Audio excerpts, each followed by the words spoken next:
बिहार में 2025 के विधानसभा चुनाव से पहले एनडीए गठबंधन टूट जाएगा।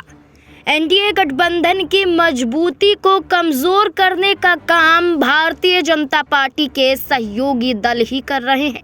वजह है सीट शेयरिंग। वजह है कितनी सीटों पर भारतीय जनता पार्टी अपने सहभागियों को खुश करती हुई नजर आएगी। इस आधार पर विधानसभा चुनाव से पहले ही बड़ी मांगे की जा रही हैं। बिहार में पिछले बार के विधानसभा चुनाव में सबसे ज़्यादा यदि नीतीश कुमार का किसी ने विरोध किया तो वो तमाम राजनीतिक पार्टियां हैं जो एनडीए के साथ जुड़ी हुई हैं। लेकिन आज एक बड़ा गठबंधन है, लेकिन इस गठबंधन के बावजूद भी तकरार देखने को मिल रही है। आपको बता दें कि नीतीश कुमार का किसी ने सबसे ज़्यादा विरोध जो किया है वो चिराग पासवान की पार्टी है। चिराग पासवान की पार्टी लोक जनशक्ति पार्टी रामविलास है। एनडीए में रहने के बावजूद उन्होंने बिहार में अलग चुनाव लड़ा। नतीजों के बाद नीतीश कुमार की पार्टी जेडीयू संख्या बल के लिहाज से तीसरे स्थान पर रही।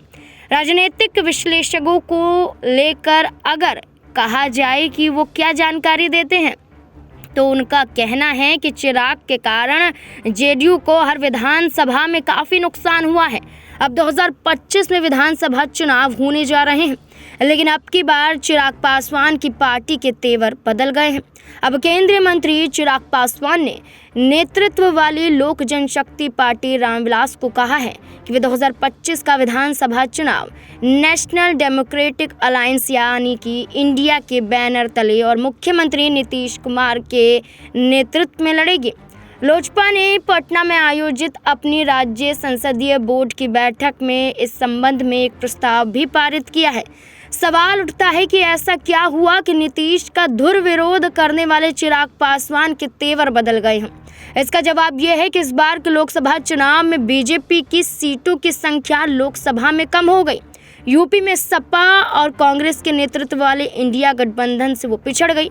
अब यूपी की 10 विधानसभा सीटों पर होने वाले उपचुनाव में जोरदार जीत के प्रयास कर रही हैं ताकि पार्टी के मुताबिक नैरेटिव सेट किया जा सके। इसी तरह बिहार में एनडीए के भीतर किसी भी तरह की फूट का सीधा लाभ तेजस्वी यादव और कांग्रेस के नेतृत्व वाले इंडिया गठबंधन को होगा, इसलिए अभी से ये कदम उठाए जा रहे हैं। उधर प्रशांत किशोर भी जनसुराज यात्रा के बाद अपना नया दल बना रहे हैं, लिहाजा बीजेपी अंदर खाने अपने सभी घटक दलों के साथ समन्वय करके आगे चलने का प्रयास कर रही है।